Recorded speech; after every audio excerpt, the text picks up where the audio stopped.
जय हिंद दोस्तों, अगर आप बीपीएससी और बिहार के किसी भी एग्ज़ाम की तैयारी कर रहे हैं तो योजना से रिलेटेड क्वेश्चन अगर देखा जाए तो 2-3 सवाल एग्ज़ाम में पूछे ही जाते हैं। और साथ ही साथ इस योजना का जो उद्देश्य होता है ये ऐसे ही नहीं होता, बल्कि जो भी बजट आता है चाहे वो बिहार सरकार का हो या हो भारत सरकार का, ठीक है। बिहार सरकार जो बजट निकालती है उस पर एक योजना तय करती है कि अगले 5 साल में या 1 साल में भारत का या बिहार का प्रारूप कैसे होने वाला है, इस चीज़ पर डिस्कशन होता है, ठीक है ना।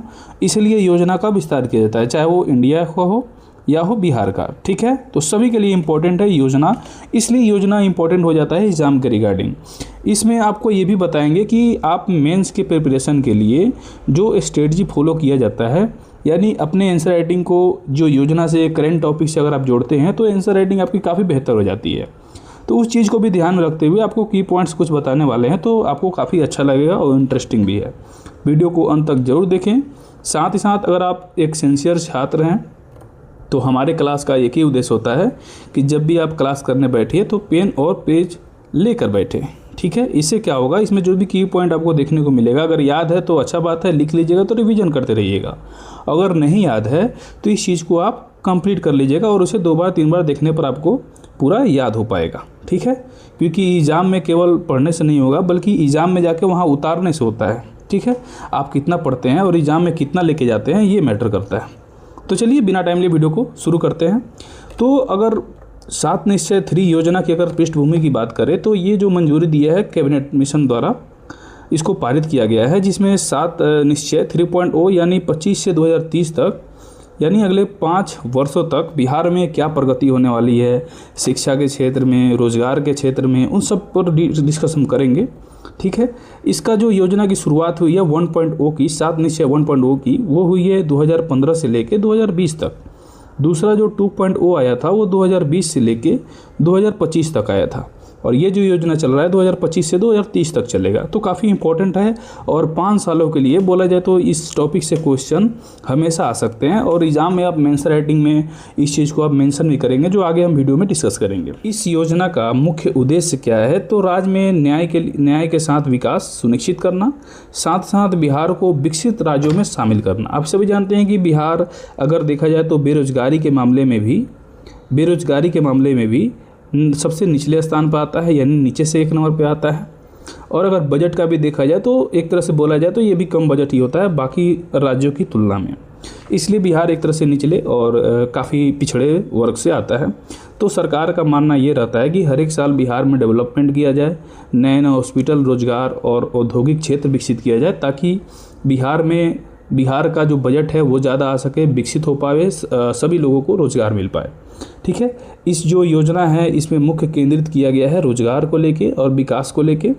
जैसे पूर्व में जो 7 निश्चय 1 और 2.0 आया था, उसके उपलब्धि के बाद आगे इस चीज़ को, योजना को आगे बढ़ाया गया है। यानी पहले जो कृषि से रिलेटेड था, रोजगार से रिलेटेड था, या उद्योग से रिलेटेड था, या एजुकेशन से था, उस चीज़ को और आगे किया गया है। और इसमें रोजगार को लेके, उपयोग और उसके आय बढ़ाने को लेके विशेष opबंध किए गए हैं इस 7 निश्चय 3.0 में।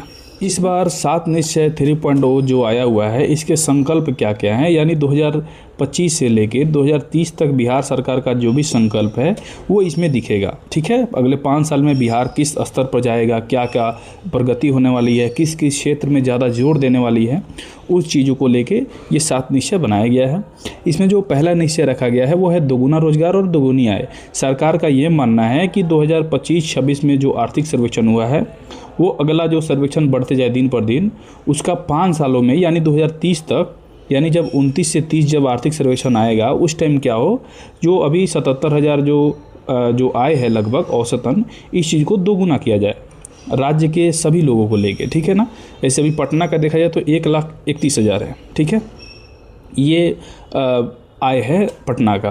पर ये जो आय है इसको भी आगे बढ़ाया जाए, और साथ साथ ये वो केवल पटना का ही नहीं कि बल्कि बिहार के अन्य जितने सारे ज़िले हैं सब में इससे ज़्यादा जो आय है उसको बढ़ावा मिले, ठीक है। और आय को भी बढ़ावा किया जाएगा और उसको दोगुना करने का प्रयास किया जाएगा। अगला जो है 7 निश्चय 2 में देखा जाए तो समृद्ध उद्योग और सशक्त बिहार। बिहार में जो भी चीनी मिलें हैं उनको चालू कराया जाएगा, बंद जो है, नई चीनी मिलें की स्थापना कराई जाएगी और औद्योगिक क्षेत्र जो है उसका विकास किया जाएगा। 7 निश्चय 3 में क्या है, तो कृषि में प्रगति के, समृद्धि के बारे में, डेवलपमेंट के बारे में ये योजना तैयार की गई है, जिसमें सिंचाई को विस्तार किया जाएगा, कृषि रोड मैप को तैयार किया जाएगा, साथ ही साथ फसलों के लेके जो किसानों में मतभेद होता है उन सबको दूर करने के लिए नई नई योजनाएं भी बनाई जाएगी। आप सभी जानते हैं कि जो केंद्र सरकार द्वारा किसान सम्मान निधि योजना जो आता है, जो 6,000 रुपये मिलता था, उसको 3,000 रुपये करके बिहार में और अधिक बढ़ा दिया गया है कर्पूरी ठाकुर के नाम पे। ठीक है, ये किसानों को अलग, ये भी करंट अफेयर का आपके लिए पार्ट है, इस चीज़ को लिए आप याद रखिएगा। ठीक है, तो देखा जाए चौथा उद्देश्य क्या है, तो चौथा उद्देश्य ये है, चौथा उद्देश्य क्या है, तो उन्नत शिक्षा उन्नत भविष्य। यानी बिहार सरकार का ये मानना है कि एजुकेशन सिटी का निर्माण करना है, सेंटर ऑफ एक्सीलेंस का या मॉडल स्कूल की स्थापना करना है, यानी नए डिग्री कॉलेज खोले जाएंगे और काफ़ी खुला भी है, जो आगे हम डिस्कस करेंगे। यानी 2025 से लेके 2026 तक अब तक चल रहा है, कितने नए डिग्री कॉलेज खुले हैं, इस चीज़ को भी लेके हम डिस्कस करेंगे। ठीक है, 7 निश्चय 5 में क्या है, तो सुलभ स्वास्थ्य और सुरक्षित जीवन की व्यवस्था करने की कोशिश की गई है और ये प्लान रखा गया है कि बिहार में जो प्रमंडल स्तर के जो हॉस्पिटल हैं उनको जिला स्तर के लिए बनाया जाएगा और जिला स्तर के जो हॉस्पिटल हैं इनको और आगे राज्य स्तर पर बनाया जाएगा। काफ़ी डेवलपमेंट करने की व्यवस्था की गई है। साथ साथ डॉक्टरों के लिए भी कुछ आसान लुभाने के लिए, यानी बहुत सारे डॉक्टर हैं जो प्राइवेट हॉस्पिटल में जाके वर्क करते हैं, उनके लिए सब्सिडी की व्यवस्था कराई गई है और उनको काफ़ी सुविधा दिया जा रहा है ताकि वो हॉस्पिटल में ही अपना समय बिताएं और ज़्यादा से ज़्यादा लोगों का कल्याण कर सके। अगला देखिए निश्चय 6 में क्या है, तो मजबूत आधार और आधुनिक विस्तार, नियोजन शहर, स्पोर्ट सिटी बनाने का संकल्प लिया गया है। साथ साथ फिल्म सिटी भी बनाया जाएगा और आधुनिक इंफ्रास्ट्रक्चर पर वर्क किया जाएगा। यानी पटना में आप सभी जानते हैं कि पटना में एक स्टेडियम बन रहा है, ऑलरेडी स्टेडियम बन रहा है काफ़ी अच्छा। ठीक है, और ये काफ़ी बड़ा स्टेडियम है एक तरह से देखा जाए तो, और ऐसे ही विस्तार करने के लिए इसे फिल्म सिटी बनाया जा रहा है। गया को, है ना, गया हो गया, राजगीर हो गया, इन सबको बढ़ावा दिया जा रहा है। इस सब पर भी हम विस्तार से बात करेंगे। ठीक है, चलिए आगे देखिए। आगे बोलता है 7 निश्चय 7 में क्या है, तो सबका सम्मान सहज जीवन, यानी इजी ऑफ लाइफ। महिला सशक्तिकरण के लिए बहुत सारे पैसों में रोजगार के लिए भी किया गया है, प्लस में एक्स्ट्रा महिलाओं के सशक्तिकरण के लिए काफ़ी ज़्यादा योजनाएं। बिहार तो ऑलरेडी इस सब में आगे रहता है, तो इस साल भी जो 25 से 30 वाला जो है, इसमें भी बिहार सरकार काफ़ी कुछ करने वाली है महिलाओं के लिए। साथ साथ सामाजिक सुरक्षा, सुशासन और सभी वर्गों के लिए सार्वजनिक जीवन देने के लिए काफ़ी योजना लेके आई है। इस चीज़ को विस्तार से बात करेंगे। चलिए, तो हम लोग एक एक करके सब किसी को समझते चलते हैं। चलिए, सबसे पहला जो हमारा है वो है 7 निश्चय 1, जिसमें दोगुनी रोजगार और दोगुनी आय की बात कही गई है। ठीक है, प्रति व्यक्ति आय में, यानी राज्य की औसत प्रति व्यक्ति आय को दोगुने करने का लक्ष्य निर्धारित किया गया है, जिसमें अगर आपको मैंने पिछले बताया थोड़ा देर पहले कि 77,000 जो अभी औसतन जो आय है इसको दोगुना करना है, यानी लगभग 1.5 लाख के आसपास इसको लेके जाना है। ठीक है, सरकार का ये लक्ष्य है। और आप सभी बताइए, अभी थोड़ा देर पहले आपको बताया था मैंने, तो आप सभी बताइए कमेंट करके अगर आप जानते हैं तो, बिहार में सबसे ज़्यादा आय जो है वो किस ज़िले में है। ठीक है, किस ज़िले का आय सबसे ज़्यादा है, इस चीज़ को आप कमेंट करिए अगर आप जानते हैं तो। ठीक है, चलिए दूसरा क्या है, मुख्यमंत्री महिला रोजगार योजना के तहत स्वरोजगार हेतु महिलाओं को 10,000 रुपया दे चुका गया है, पहले ही मिल चुका है इलेक्शन के टाइम में। और व्यापार को विस्तार करने के लिए, यानी और अधिक अगर व्यापार जो है उसको सुलभ तरीके से और बड़े लेवल पर अगर करना है तो 2 लाख तक ले और राशि बिहार सरकार द्वारा प्रदान की जाएगी। 94 लाख गरीब परिवारों को प्राथमिकता सामाजिक आर्थिक सर्वे के तहत चिन्हित गरीब परिवारों को विशेष वित्तीय प्रोत्साहन दिया जाएगा। यानी जो भी 94 लाख जो बिहार में जो गरीब परिवार से हैं उसको चिन्हित किया जाएगा। और घर बनाने के लिए, आप सभी जानते हैं, घर बनाने के लिए, साथ साथ शौचालय के लिए, बाकी सभी के लिए, इंफ्रास्ट्रक्चर के लिए, यानी उस फैमिली के जो भी विकास के लिए सरकार हो पाएगी उसके लिए योजना निर्धारित करेगी और बजट का आवंटन करेगी। अगला जो है कौशल विकास एवं स्थानीय रोजगार, पलायन रोकने के लिए ग्रामीण व अर्बन स्तर पर कौशल प्रशिक्षण किया जाएगा। आप सभी जानते हैं कि जो जन स्वराज जो पार्टी आई थी, जन स्वराज, वो इलेक्शन के टाइम में काफ़ी इस चीज़ को लेकर चर्चा का विषय रहा गया था। ठीक है, और बांकीपुर, आप सभी जानते हैं बांकीपुर का जो चुनाव हुआ है उसमें जन स्वराज जीते भी हैं, प्रशांत किशोर। ठीक है, तो ये भी करंट का टॉपिक है, इस चीज़ को भी याद रखिएगा, ठीक है। अगला उद्देश्य जो है निश्चय 2 में वो है समृद्ध उपयोग और सशक्त बिहार।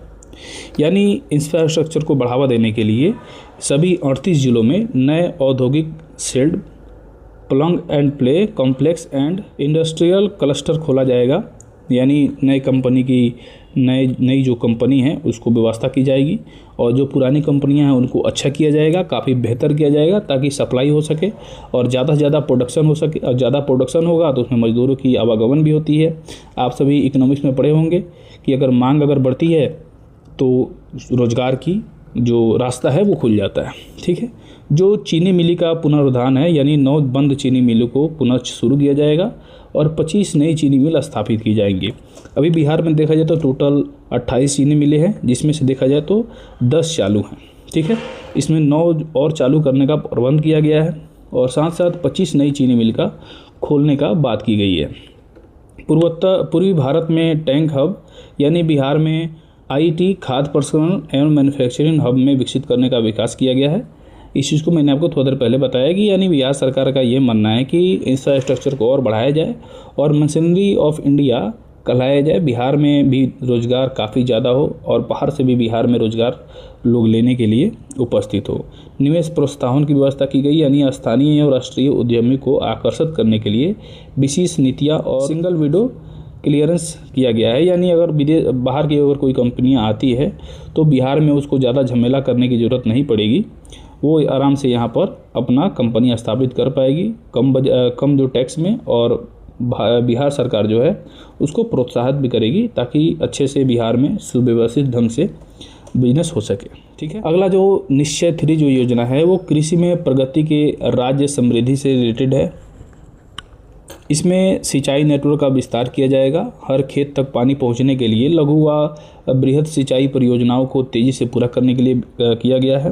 यानी सरकार का ये मानना है कि किसानों के लिए जो खेती करते हैं उसमें बहुत से ऐसा जगह है जहां पानी नहीं पहुंच पाती है, उसके लिए पानी की व्यवस्था यानी नहर योजना। आप सभी जानते हैं कि बिहार में नहर योजना यानी गंडक परियोजना, सोन परियोजना, ये सब बनाई गई है। आप सभी अगर जानते हैं तो कमेंट करके बताएं कि गंडक परियोजना किन 2 जिलों के बीच में बनी है, ठीक है। इस चीज़ को आप कमेंट करिए। चतुर्थ जो कृषि रोड मैप है इसको तैयार किया गया है, यानी फसल विविधीकरण और आर्गेन फार्म तिलहन उत्पादन, जलवायु अनुकूल कृषि को बढ़ावा दिया जाएगा। यानी उत्पादन को लेकर विशेष ध्यान दिया गया है। और साथ ही साथ बिहार का जो सरकार है उनका ये भी मानना है कि बिहार में जो कृषि है वो सारा का सारा कृषि पर ही डिपेंड रहता है। बिहार की अर्थव्यवस्था हो या भारत की अर्थव्यवस्था हो, ये सारा का सारा कृषि पर डिपेंड है। पहले थी, पर अभी देखा जाए तो सेवा क्षेत्र का ज़्यादा हो जाता है, लेकिन रोजगार के मामले में कृषि अभी भी नंबर 1 पर चलता है। एग्रो प्रोसेसिंग व मार्केट लिंक की योजना बनाई गई है। कृषि आधारित उद्योगों को बढ़ावा देना ताकि किसानों को उनकी उपज का बेहतर मूल्य मिल सके।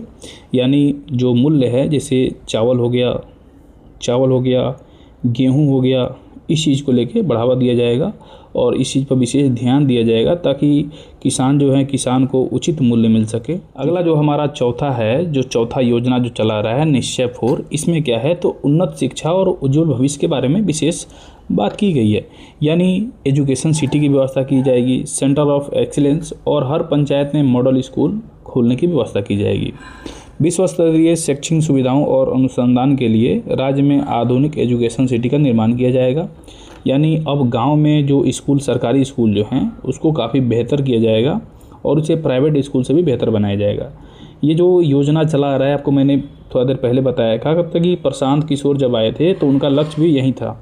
इस चीज़ को लेके सम्राट चौधरी काफ़ी जोर दिए हैं ताकि ये चीज़ पूरा हो पाए और अगले बार जो सरकार बने वो इन्हीं का बने, ठीक है।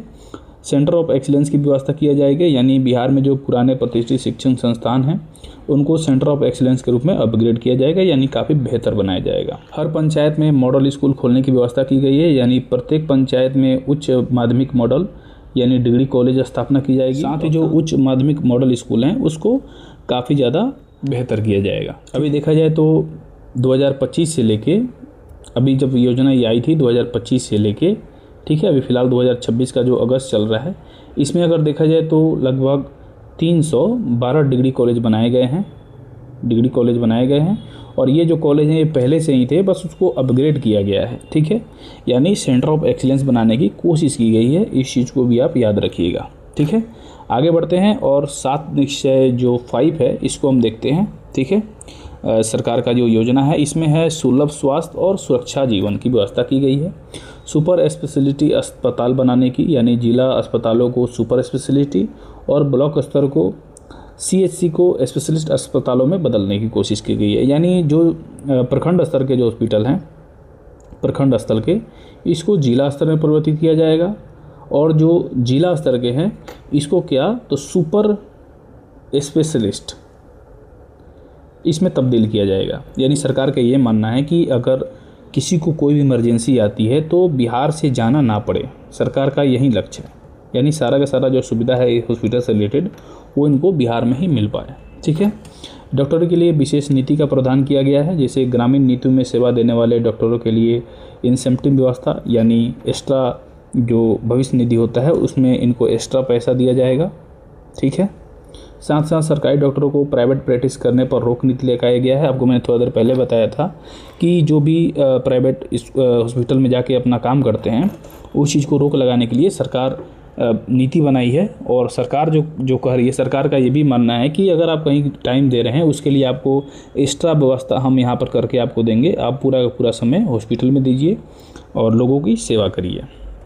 PPT मॉडल से मेडिकल कॉलेज, यानी नए मेडिकल कॉलेज एवं अस्पतालों की स्थापना के लिए PPT मॉडल बढ़ावा दिया गया है। यानी सरकार जो चाहती है कि नए हॉस्पिटल भी खुलें और इसमें जो है PPT मॉडल को बढ़ावा दिया जाए और नए अस्पतालों के साथ साथ नए मेडिकल कॉलेज की भी स्थापना करने का मॉडल तैयार किया गया है भविष्य में बनाने का। इसका मतलब 1 साल के भीतर बन जाए या 2030 तक बने, 2025 से लेके 2030 तक ये लक्ष्य रखा गया है। इसमें सारा काम करना है 5 साल के भीतर में। ठीक है, डिजिटल हेल्थ मिशन यानी टीवी मेडिसिन और ई-संजीवनी के माध्यम से दूर दराज के गाँवों तक डॉक्टरों की पहुँच बनाई गई है। यानी अगर आप बीमार यहाँ होते हैं, ये मान चलिए गाँव है एक, यहाँ पर अगर बीमार होते हैं तो ब्लॉक स्तर में जो आपकी प्रखंड है, प्रखंड में आपको काफ़ी अच्छा हॉस्पिटल दिया जाएगा ताकि आप यहाँ पर आ पाएँ। यानी एक बार इमरजेंसी हो जाए तो आप ये नहीं कि सीधा आप यहाँ पर जाइएगा, जिला स्तर पे यहाँ जाना ना पड़े, आपको यहीं सारा का सारा सुविधा मिल जाए, इस चीज़ की व्यवस्था की गई है। ठीक है, इसके लिए ये सरकार सारा काम कर रही है। ठीक है, चलिए देखिए 7 निश्चय 6 में क्या है, तो इसमें सरकार मजबूत आधार और आधुनिक विस्तार की बात कर रही है। यानी आप सभी जानते हैं कि डेवलपमेंट हर एक जगह हो रहा है, कहाँ नहीं हो रहा है, चाहे वो यूपी हो, राजस्थान हो, है ना, या कर्नाटक हो, गोवा हो, छोटा छोटा गोवा भी है वो भी काफ़ी ज़्यादा परफॉर्मेंस कर रहा है, केरल हो, ठीक है ना, सब में इंफ्रास्ट्रक्चर जो है, रोड की मापी है या इन सब पर काफ़ी ज़्यादा विशेष ध्यान दिया जा रहा है। तो बिहार राज्य का भी कहना यही है कि हम इस सब पर ध्यान देंगे और सभी जो लाइनें हैं, यानी बिहार में अधिकतर जो रोडें हैं वो 1 लाइनें हैं, इसको 2 लाइनें, 3 लाइनें या 4 लाइनें तक किया जाएगा। ठीक है, 4 लाइनें तक किया जाएगा। इसमें क्या है कि 2 साइड से गाड़ी जाते हैं और 2 साइड से गाड़ी आते हैं, इस चीज़ को लेके प्रावधान किया जाएगा। तो ये चीज़ बढ़ाने की व्यवस्था की गई है। ठीक है, साथ साथ स्पोर्ट्स सिटी और एक्सीलेंस सेंटर, यानी पटना में अंतर्राष्ट्रीय स्तर की स्पोर्ट्स सिटी तथा सभी जिलों में स्पोर्ट्स सेंटर की व्यवस्था की जाएगी। यानी पटना जो हमारा राजधानी है उसमें क्या होने वाला है, तो स्पोर्ट्स सिटी बनाया जाएगा, यानी क्रिकेट मैच खेलने के लिए, ठीक है, या हॉकी हो गया, इन सब के लिए विशेष प्रावधान किया जाएगा। पटना में ऑलरेडी खुल रहा है क्रिकेट के लिए, और वैसे ही सभी जिलों में, यानी जिला जो है बिहार में, बताइए कितने ज़िले हैं, तो बिहार में है 38 ज़िले, 38 ज़िले में है। इसमें क्या करना है, तो स्पोर्ट्स सेंटर बनाना है ताकि इसमें प्रैक्टिस कर सके, चाहे वो कबड्डी का प्रयोजन हो या जो भी खेलें राष्ट्रीय स्तर पर हो रही हैं उन सबको इसमें नियोजित किया जाए और लोगों को प्रोत्साहन किया जाए। फिल्म सिटी का निर्माण कराने की व्यवस्था बात की गई है, यानी क्षेत्रीय में हिंदी सिनेमा को बढ़ावा देने के लिए राज्य में आधुनिक फिल्म सिटी बनाने की स्थापना की गई है। यानी सरकार लक्ष्य रखा गया है कि बिहार सरकार में हिंदी सिनेमा बनाया जाएगा और इसमें सरकार जो है वो काफ़ी सहयोग करेगी। ठीक है, और आधुनिक फिल्म सिटी भी बनाया जाएगा। जैसे जो ज़िला का नाम आया है वो है राजगिरी, राजगिरी को फिल्म सिटी बनाया जाएगा और भागलपुर ऑलरेडी फिल्म सिटी बना हुआ है। ठीक है, इस चीज़ को भी आप याद रखिएगा। शहरी इंफ्रास्ट्रक्चर देखा जाए तो बाईपास, फ्लाईओवर, ड्रेनेज सिस्टम और बगैर शहरी गरीबों के लिए किफ़ायती आवास की व्यवस्था की जाएगी। यानी इसमें क्या करना है, तो बाईपास निकालना है। जब रोड आप निकालिएगा इंफ्रास्ट्रक्चर के लिए, सड़कों के लिए, तो आपको बाईपास उसी को बोला जाता है। ठीक है, इसमें लोगों का ज़मीन लिया जाता है और उसको मुआवजा दिया जाता है। साथ साथ जो लाइन जाती है उसके ऊपर से जो फ्लाईओवर जाता है, इसको बनाने के लिए भी व्यवस्था किया जाएगा। और साथ साथ जो ड्रेनेज सिस्टम है, इस सब के लिए, यानी ये जो आप देख रहे हैं, ये सब के लिए भी व्यवस्था किया जाएगा रोड बनाने के लिए। पुल पर या नदी के बीच में जो छोटे हैं या टूट गए हैं, या इन सब को क्या किया जाएगा, बेहतर किया जाएगा। 7 निश्चय 7 जो है, यानी इसमें क्या है, तो सबका सम्मान और सबका सहज जीवन। ठीक है, बिहार में जो सामाजिक सुरक्षा और समावेश है, यानी महिला, बुजुर्ग, अनुसूचित जाति, जनजाति, कमज़ोर वर्गों के लिए पेंशन, आवास एवं विशेष कल्याणकारी योजनाएं चलाई जा रही हैं। जिसमें आप सभी जानते हैं कि बिहार में पेंशन जो है वो पहले 500 आता था, अब 1100 कर दिया गया है। इस चीज़ को लेके भी ध्यान दिया गया है, इसको और बढ़ाया जाए। साथ साथ जो भी बिहार में जो गरीब परिवार से हैं, जिनके पास आवास नहीं है, उनको आवास की व्यवस्था किया जाए। साथ साथ और भी प्रावधान किए गए हैं बिहार के सभी लोगों के लिए, जैसे रोजगार को लेके, पैसों को लेके, शौचालय को लेके, इन सब प्रावधान किए गए हैं बिहार में। गवर्नमेंट्स में आधुनिक तकनीकी व्यवस्था किया जाएगा, यानी डिजिटल सुशासन, ई सेवाओं के माध्यम से नागरिकों को ब्लॉक व जिला स्तर के कार्यों में सुलभता होगी। यानी बिहार में अभी बहुत से लोग हैं जो लैपटॉप के बारे में नहीं जानते हैं।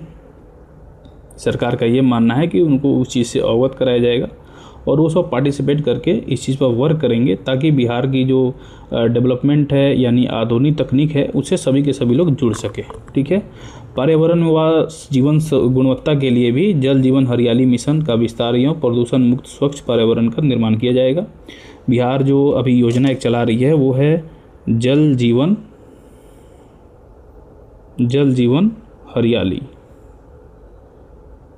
हरियाली मिशन। इसके तहत क्या है, तो सरकार का ये मानना है कि अगर राज्य में आप स्वच्छता रखेंगे तो बीमारी से मुक्त रहेंगे। और सरकार का जो एक तरह से बजट आता है वो सुरक्षा के लिए, साफ़ सफाई के लिए आता है, उन सब में कम खर्च होगा, तो बिहार का डेवलपमेंट और आगे बढ़ पाएगा, वो पैसा कहीं और यूज हो पाएगा। ठीक है, बिहार में भी गंदगी देखा जाए तो पटना में तो और ज़्यादा देखने को मिलता है। ठीक है, इस चीज़ पर काफ़ी जोर दिया गया है। अब देखिए, इन सब योजनाओं के लिए बजट का आवंटन किया गया है, यानी बजट दिया गया है। तो इसमें बजट जो इस साल का जो बजट है, यानी 2026-27 वाला जो बजट आया है, इसमें सर्वाधिक आवंटन जो हुआ है, सर्वाधिक दिया गया है, वो शिक्षा के क्षेत्र में दिया गया है। शिक्षा के क्षेत्र में लगभग 21.7%। ठीक है, इस चीज़ को आप याद रखिएगा। और स्वास्थ्य विभाग में कितना दिया गया है, तो इस चीज़ को यहाँ डाटा दिया हुआ है। स्वास्थ्य विभाग में 10,000 करोड़ से ज़्यादा आवंटन किया गया है। सुपर स्पेशलिटी अस्पताल, ग्रामीण चिकित्सा प्रोत्साहन के लिए, नगर विकास आवास के लिए 9,493 करोड़ आवंटन किए गए हैं, इससे ज़्यादा। नियोजन शहर व शहरी आवास, ड्रेनेज एवं स्पोर्ट्स सिटी के लिए, समाज कल्याण एवं महिला कल्याण विभाग के लिए 8,379 करोड़ आवंटन किए गए हैं। इसमें महिला उद्यमिता को 2 लाख रुपया अधिक सहायता प्रदान की जाएगी और सुरक्षा जीवन की व्यवस्था की जाएगी। पथ निर्माण विभाग, यानी जो रोड वाला इंफ्रास्ट्रक्चर है, इनको 5,869 करोड़ आवंटन किए गए हैं, जिसमें हाईवे कनेक्टिविटी, रिंग रोड्स एवं शहरी बाईपास बनाने की योजना की गई है। ठीक है, और साथ साथ इसमें एक फ्लाईओवर भी है, फ्लाईओवर की व्यवस्था की गई है। उपयोग एवं कृषि विभाग देखा जाए तो विशेष पैकेज व क्लस्टर की व्यवस्था की गई है। ठीक है, 25 नई चीनी मिलें खुलेंगी और MSME हब बनेगा। और 4th किसी रोड में भी दिया गया है, और 9 चीनी मिल जो बंद हैं उनको चालू किया जाएगा। अभी 10 कार्यरत हैं और टोटल जो है चीनी मिल वो 28 थे बिहार में। ठीक है, ये भी एग्ज़ाम के लिए आपकी इम्पोर्टेंट है। इसमें परीक्षा की दृष्टि से एक और की पॉइंट दिया गया है, इस चीज़ को भी आप देख लीजिए एक बार। तो खासकर BPSC के लिए ये टिप्स दिया गया है। ठीक है, और बिहार के ऐसे भी आप अलग एग्ज़ाम की तैयारी भी कर रहे हैं तो आपके लिए इम्पोर्टेंट है। समय अवधि जो है 2025 से 2030 तक है, 5 वर्षों के लिए, सभी जानते हैं। एक कब तक था, तो 2015 में ये योजना स्टार्ट हुआ, 2015 से 20 तक। दूसरा 2020 से 25 तक, और तीसरा जो है वो 25 से 30 तक है। ठीक है, मुख्य थीम क्या है, तो न्याय के साथ विकास, डबल डेवलपमेंट और डबल इनकम। ये एग्जाम में हूबहू देखने को मिलता है। और इस चीज़ के लिए आप ये जो 4 पॉइंट है, इस चीज़ को आप अगर आंसर मेंस राइटिंग में अगर इस चीज़ को पॉइंट को नोट करते हैं तो काफ़ी ज़्यादा आपको नंबर 1-2 नंबर बढ़ने के चांस हो जाते हैं। विशेष पहलू क्या है, तो बिहार स्वरोजगार हेतु 10,000 रुपये आवंटन की गई हैं और 2 लाख रुपये अतिरिक्त सहायता प्रदान की जाएगी, जिसमें महिलाओं को रोजगार करने के लिए बिहार सरकार ये निहायती पैसा प्रदान करेगी। जिसमें और भी क्या है, तो स्पोर्ट्स सिटी, एजुकेशन सिटी और 25 नई चीनी मिलें स्थापित की जाएगी। दृष्टिकोण अगर देखा जाए तो मिशन मोड गवर्नेंस और अंतर विभागीय समन्वय द्वारा समावेशी विकास किया जाएगा, यानी बिहार के पूरे क्षेत्र में डेवलपमेंट की योजना बनाई गई है। ओवरऑल काफ़ी ज़्यादा योजना ये काफ़ी इम्पोर्टेंट है और बिहार सरकार को ऐसे योजना हमेशा लाने चाहिए और इस पर कार्यरत करके इस चीज़ को पूरा भी करें, क्योंकि पिछले साल जो 1 करोड़ का वादा था वो अभी भी पूरा नहीं हुआ है। 1 करोड़ का वादा जो रोजगार का आया हुआ था ये अभी का नहीं, बल्कि ये देखा जाए तो 2022 में करीब ये घोषणा की गई थी, पर अभी भी नहीं हुई। तो इस चीज़ के लिए भी थोड़ा सरकार रिस्पॉन्सिबल थोड़ा सुधारे अपने आप को। बाकी कोई भी बात नहीं है, सरकार अच्छा काम कर रही है। तो कैसा लगा वीडियो कमेंट जरूर करिएगा। साथ साथ जो भी मैंने क्वेश्चन पूछा है इसका जवाब आप दीजिए। और बीपीएससी का अगर आप एग्ज़ाम की प्रिपरेशन कर रहे हैं तो ये चैनल आपके लिए काफ़ी इंपॉर्टेंट है। और अगर आप किसी टॉपिक पे विशेष वीडियो चाहते हैं जो आपको समझ में नहीं आता है, याद नहीं हो पाता है, तो उसके लिए आप कमेंट करें, आपको वीडियो उपलब्ध कराई जाएगी। चलिए मिलते हैं फिर नेक्स्ट वीडियो में। जय हिंद।